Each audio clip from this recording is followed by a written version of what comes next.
Annonceurs, entrepreneurs, promoteurs et chefs d'entreprise, choisissez dès à présent votre meilleur partenaire média, Ideal Production. Ideal Production est basé à Cotonou au Bénin. Ideal Production, le partenaire exclusif de Sika TV en Afrique.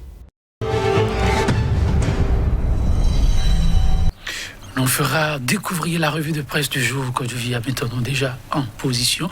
Que je viens maintenant, bonjour. Bonjour, je voulais te dire bonjour également à nos amis téléspectateurs. Alors, ce mardi, qu'est-ce qu'il y a de spécifique? Cette loi sur la grossesse aujourd'hui au Bénin, c'est elle qui occupe le devant de l'actualité. Beaucoup de réactions sur les réseaux sociaux dans la journée de lundi, tout comme si c'est lundi que cette loi a été adoptée au Parlement et approuvée donc par l'exécutif. De toutes les façons, ça continue donc de faire grincer les dents. On ne comprend pas comment on peut taxer la grossesse aujourd'hui. C'est ce que beaucoup analysent. Mais dans la République, il se passe beaucoup de choses. L'état de la démocratie préoccupe aussi bien les nationaux que des organismes internationaux. Les questions de détention également de certaines personnalités. Yvon, comme professeur de droit constitutionnel, ça dérange ses pairs africains. Erikiat Madougou, dont les conditions de détention sont des moins reluisantes. Également l'ODHP, il y a le CSDEP, ont donné également de la voix dans ce sens. Je crois que la moisson elle est maigre, mais l'actualité elle est vachement riche. Intéressant, oui, pour le contenu. On débat avec quel quotidien?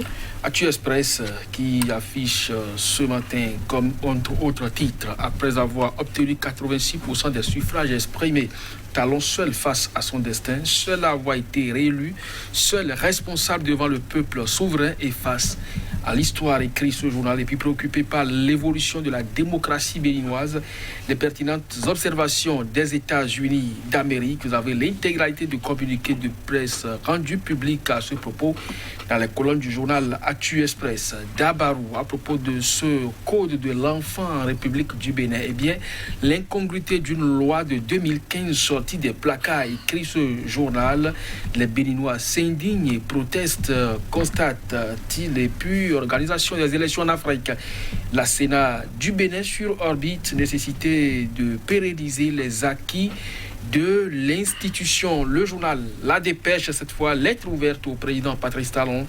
Richard Boni Ourou dénonce la rupture de l'élan démocratique. Et puis procès de Joël Aïvo le 15 juillet prochain. La criette à l'épreuve de la crédibilité. Et puis Bénin GDS Afrique demande le rétablissement de l'accord de siège. Le journal La Primeur, enseignement supérieur à l'université d'Abomey-Calavi, le torchon brûle au comité scientifique sectoriel de droit. En effet, une affaire de plagiat à l'université, le professeur Nicaise Mêlé tire la sonnette d'alarme, alerte le ministre Yahi. Le journal Le Politique à présent. Et puis, détention provisoire du professeur Aïvo dans des dossiers atteintes à la sûreté de l'État et blanchiment d'argent. Eh bien, une mauvaise nouvelle pour l'Afrique selon l'IDGPA, l'intervention donc de l'Union africaine attendue à cette fin. Et puis, en réaction à la détention provisoire du professeur Aïvo roulé, clandestin quelque part, et le FRD qu'il préside est poumonné. Le journal Matin Libre, conditions de détention inhumaines. Le CSDEP alerte sur le cas Madougou. Et puis animation de la vie politique, dissoudre les démocrates, lapsus ou aveu de couvent. Et puis objectif zéro palu, 24 pays ont déjà relevé le défi. Le Bénin encore loin malgré les efforts, 223 millions de dollars investis par les États-Unis d'Amérique, Joël Etondi. Et puis pour son combat pour la démocratie en Afrique, le professeur André Mbata et l'IDGPA demandent la libération du professeur Joël Aïvo. Merci à vous, Kodjovia. Maintenant, nous allons démarrer. Ça ne vient pas souvent, pas des questions de société. Dabarou qui revient sur cette loi à polémique. Tout à fait. Depuis que la journée de ce lundi, effectivement, sur la toile, ça grogne beaucoup des citoyens qui, par des audios ou des tests écrits, ne comprennent pas comment il faut taxer aujourd'hui une grossesse. Parce que, oui, le montant n'est pas affiché, mais des chiffres sont avancés. Alors, vous êtes aujourd'hui futur papa, vous devez donc vous rendre dans une mairie et pour faire donc la déclaration de naissance à venir de votre enfant. Et là, les conditions remplies sont là, les pièces à prêter pour pouvoir donc faire accepter cette déclaration, ils sont également figurés là-dessus. Les citoyens ne comprennent pas, nous n'avons pas atteint encore cette maturité et au plan social pour aspirer donc à ça, c'est ce que dénonce plus d'un. Mais c'est une loi qui est votée depuis 2015 et là ça pose le problème de vulgarisation des tests dans la République.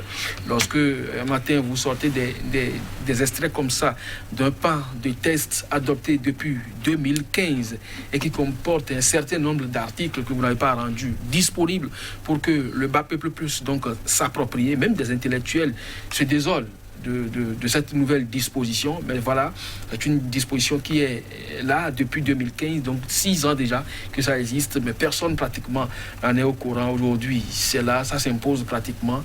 Eh bien, les réactions sont là. On attend de voir ce que l'autorité fera de toutes les façons. Ah oui, on attend de voir de ce problème de santé. Allons, pourquoi pas, à l'université, la primeur, problème de plagiat. Le sujet revient encore devant de l'actualité.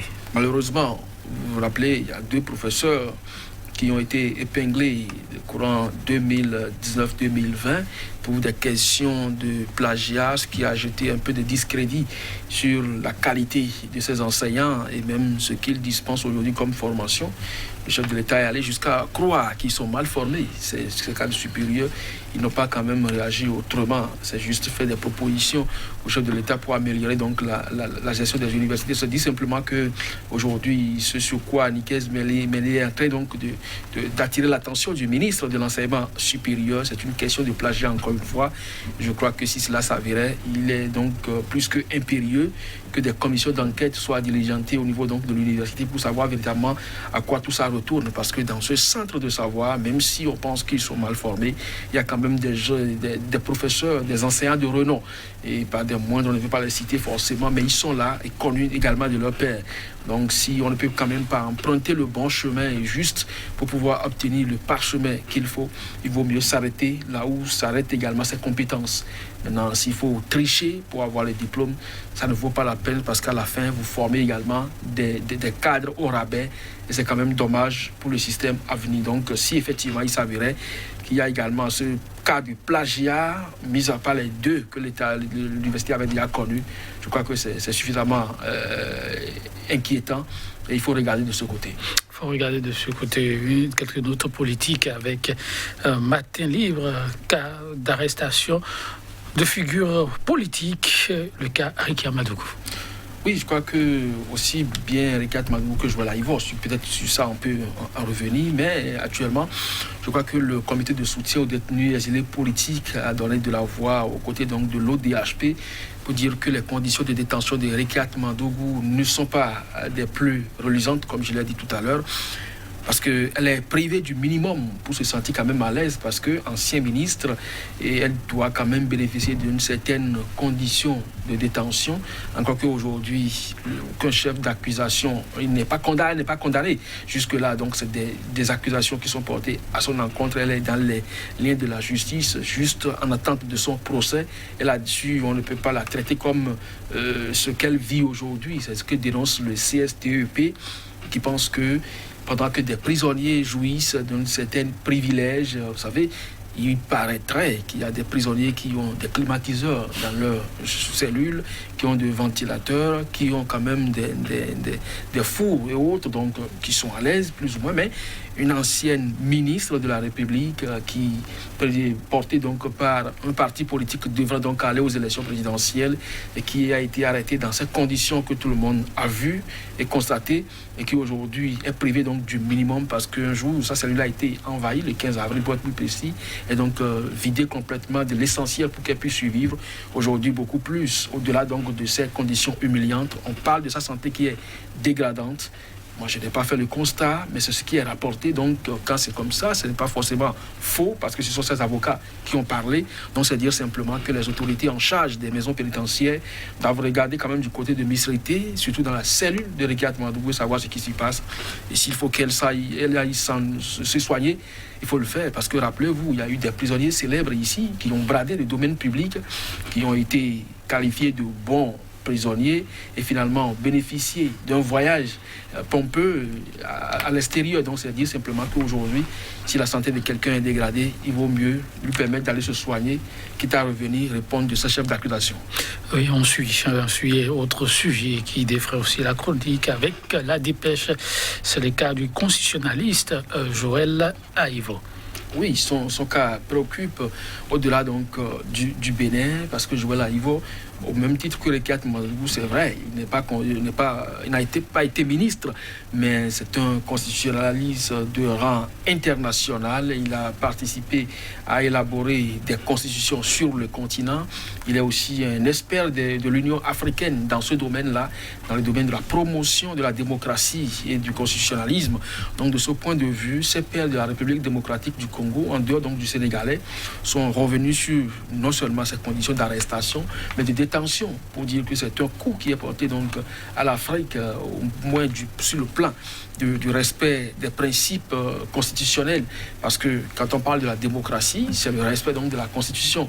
Et là-dessus, je crois que les Congolais invitent le Bénin, parce que quand le Bénin a fini sa conférence nationale, le premier pays qui s'en est saisi, c'est la République démocratique du Congo, qui a fait aussi l'expérience et a vu aujourd'hui que ce n'est pas mauvais. Donc, si des professeurs de droit constitutionnel comme ça, comme Joël Aïvo, président de la commission béninoise du droit constitutionnel, se retrouvent facilement en prison, c'est que ça pose problème pour eux. Et donc, ils demandent non seulement que les autorités béninoises prennent de la hauteur et libèrent plutôt le professeur, ou sans quoi l'Union africaine, dont il est également expert, puisse également peser de son poids pour que le professeur recouvre sa liberté. Si tant qu'on lui reproche quelque chose, il jouit d'une certaine notoriété. Il ne va pas fuir quand même le Bénin ou l'Afrique. On peut toutefois le retrouver pour qu'il puisse répondre, mais le garder dans les liens de la prison aujourd'hui, c'est humilié d'une manière ou d'une autre. Ce Gota recherché, parce que quand vous lisez le communiqué, il fait partie donc des brillants enseignants dans ce domaine-là. Mais malheureusement, vous savez, c'est quand même ridicule ce qui se passe. Le compatriote Valentin Agon, qui a adulé dans le monde, surtout pendant le temps de Covid-19, quand il est rentré au pays, alors que ce produit faisait donc grand bruit dans certains pays de la sous-région, il a été cueilli à l'aéroport et foutu donc en quarantaine, alors qu'il était donc là, quand sa maman est décédée, il n'a pas pu voir le corps avant son inhumation. Donc c'est dire simplement que nos cadres, nos scientifiques, nos experts, on les minimise, on les méprise à la limite. Et à la limite, au plan politique, c'est pas gai. Quand je viens maintenant, vous ne pensez pas avoir si bien dit, ce n'est pas gai, et que la gaieté revienne dans les actes, dans les faits au quotidien. Merci mesdames, messieurs pour l'attention. À demain.